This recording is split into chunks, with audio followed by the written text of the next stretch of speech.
Oh, yes. The legendary Order of Operations song. Man, I've been bumping this all day. Exponents. Multiply or divide, add or subtract. Parentheses. Exponents. Multiply or divide, add or subtract. It's the order of operations. Say what? Say what? Multiply or divide, add or subtract. Let's talk about the order Of operations. It's a set of rules to help you solve equations. Keep in mind as you listen to this verse that the rules are designed to tell you What comes first? Step one. When you see parentheses, Jump right in. It's the place that you always begin. keep in mind exponents are next. Multiply those out, you got 2 steps left. Step three. Then you multiply or divide. Make sure you always move from left to right. Step four. Follow up with addition or subtraction. And keep it moving with the left to right action. Parentheses. Exponents. What's that? You want it louder? Oh, yeah, I got you. Parentheses. Exponents. Multiply or divide, add or subtract. It's the order of operations. It's the order of operations. Parentheses. Exponents. Multiply or divide, add or subtract. Gosh, it's just such a classic. I will leave that for you guys. All right, make sure I include the link so you can show your parents, you can show your siblings, you can bump it when you go to a friend's house because it's a pretty good song, isn't it? All right, so looking at the order of operations, hopefully by now you guys understand the order. Parentheses, exponents, multiplication or division, adding or subtracting. The key here is with multiplication division, working from left to right. So in other words, if I see multiplication in my problem come up before division, then I'm going to do multiplication. But if I see division come up in my equation before multiplication, then I do the division first. All right, so let's go ahead and practice. We have our first problem here. It reads as 4 squared, or 4 to the second power, minus 7 plus 3 times 2. So let's go up and refer to our PEMDAS, parentheses, exponents, multiplication, division, adding, or subtraction. First thing that comes up is parentheses. Do I see any in my problem?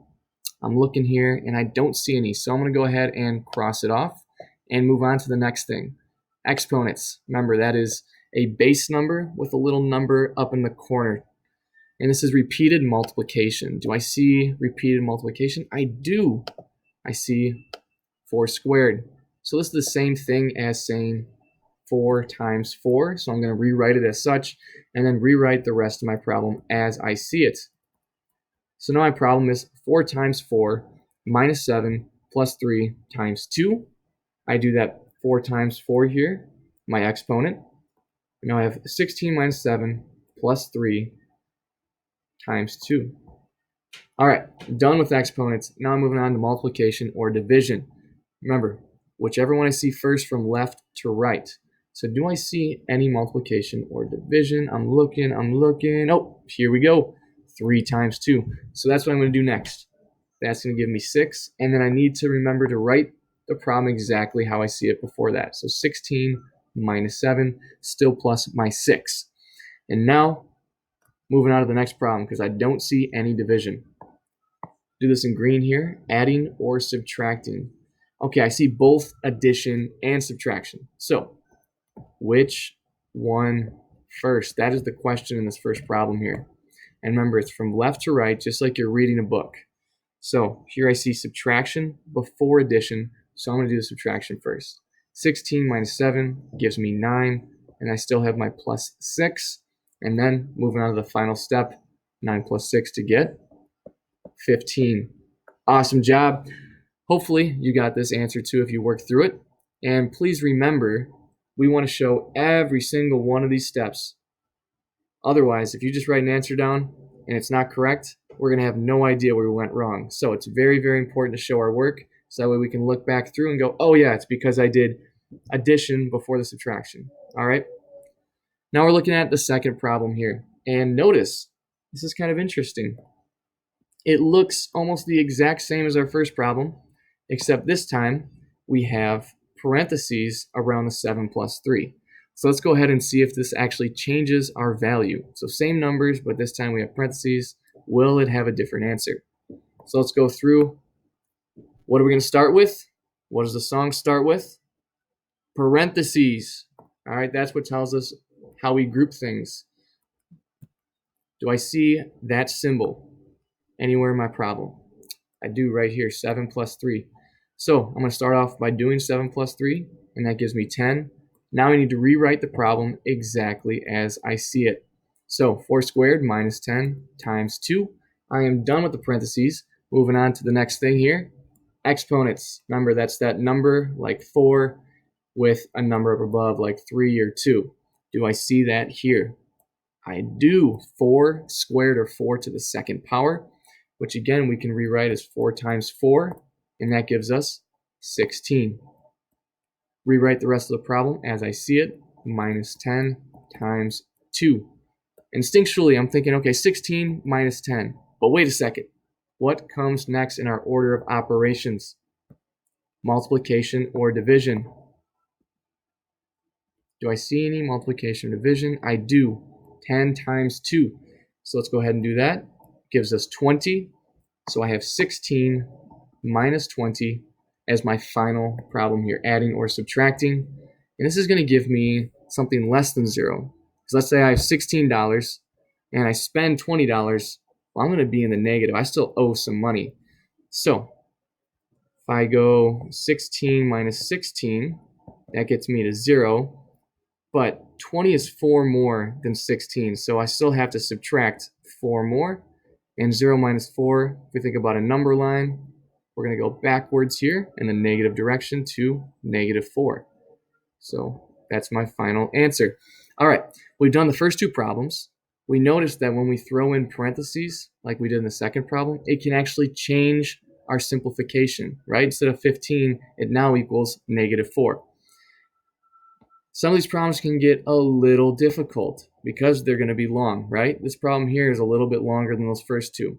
But as long as we follow PEMDAS, our order of operations, rewrite our steps, 1, 2, 3, 4, 5, 6, 7, however many steps, we're going to write them all out. That way we keep our head straight and we can follow very clearly down parentheses, exponents, multiplication, division. All right, go ahead and try problem 4, the one that I circled there. We're not going to worry about 3 right now. So go ahead, pause the video, and see if you can get the correct answer. Unpause it when you're ready. All right, so let's go ahead and try this problem together. Parentheses, exponents. Okay, so I'm starting with parentheses here. 8 minus 5, that's going to be 3. We're going to work a little bit quicker here, okay? So now I have 60 divided by 10 times 2 minus 2 squared plus my 3. So now I'm looking for exponents. I see 2 squared here. So rewrite the rest exactly how I see it. It's 2 up, and notice I went a little bit too fast there on my first part. So I actually forgot to include this 10 times 2. So I know I tried speeding it up, but sometimes that doesn't always work out. So I need to rewrite that as 2 squared plus my 3.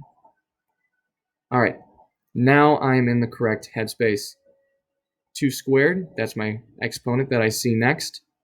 So that's what I'm doing here. That's going to turn into 4. And I still have my plus 3. And now I have done my first two steps.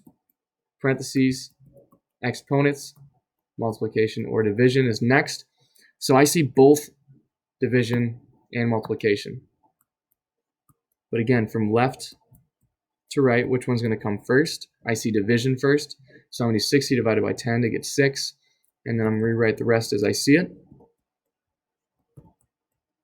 And here, I'm going to do my multiplication next. Still on that step here. And that's going to give me 12 minus 4 plus 3. Done with division. Adding or subtracting. Again, which one do I see first? I see subtraction first.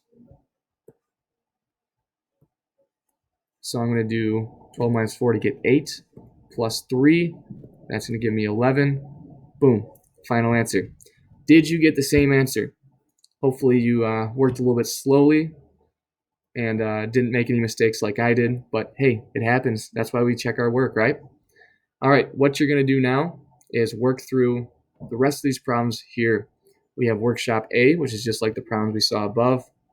We have part B, which we may even see two parentheses here. If you see two parentheses, then they're both going to be part of the parentheses step. In other words, do this part, and then do this part, and then you can move on to exponents. All right, so do all the parentheses first, even if there's 1, 2, maybe even 3, 4 of them. Do all the parentheses first. And you'll notice here in problem 9 that inside the parentheses, we have our own little order of operations. In other words, we see exponents, we see multiplication, and we also see subtraction. And so inside of our parentheses, we're still going to do PEMDAS, the order of operations. So you'd start with exponents, move to multiplication, finish with subtraction. We have problem C here. All right, those are kind of the challenge problems. They might give you a little bit of difficulty. All right, but don't stress out. They are designed to be tough, give you a challenge. And then we see some word problems here. So like, where would this actually apply in my life, Mr. Nelson? Right here, part D. So in the first example, we have Mr. Clean. He buys 3 rolls of paper towels for $2.50 each. So how would I show 3 rolls for each $2.50? Well, I don't want to have to rewrite plus 250, plus 250. So I'm going to use multiplication here. 2 times 250, or 3 times 250, excuse me. And put in parentheses because that's a separate thing. And now we're going to move on to the sponges. This is going to be its own little separate thing here. So again, parentheses. And we have 2 sponges for $1.50. So I'm going to have 2 times $1.50. And notice I can write my multiplication with that little dot. I can also do it with the multiplication sign. It means the same thing. And then in between these 2 groups, I'm going to put an addition sign because I'm adding these costs together, right? My cost isn't going to go down because I bought more stuff. And then finally, I buy a spray cleaner for $3. That's the last part here. And I'm just buying one of them, so I can just keep this alone plus 3. All right, so let's see what this is going to give us when we do PEMDAS. Starting with parentheses. Technically, we don't need these in parentheses, but I'm doing it to show grouping. And so we're going to do parentheses first or multiplication. And this is going to give us $7.50 here. And then it's going to give us $3 here. And we still have our plus 3. And we're done with parentheses. Do we have any multiplication or division? Well, we did our multiplication. It was inside the parentheses. And so we can move on from that step. And finally, we have adding or subtracting. So here, remember, we have our addition sign here because we're buying more stuff. And so $7.50 plus 3, that's going to give me to $10.50, plus another 3, that's going to get me to $13.50. Hopefully I have enough money. And that would be my final answer. So go ahead, try out the rest of the world problems here, or the word problems. And then you're going to complete those problems up above, 2 that we started with. And then you're going to move on to exit slip 4.1. And we'll go over that together later. All right, so give it your best shot. This is the big part of the lesson for today, so please take your time here. We only have 4.2 left, and it won't be more than 30 minutes. All right, thank you very much. I appreciate it.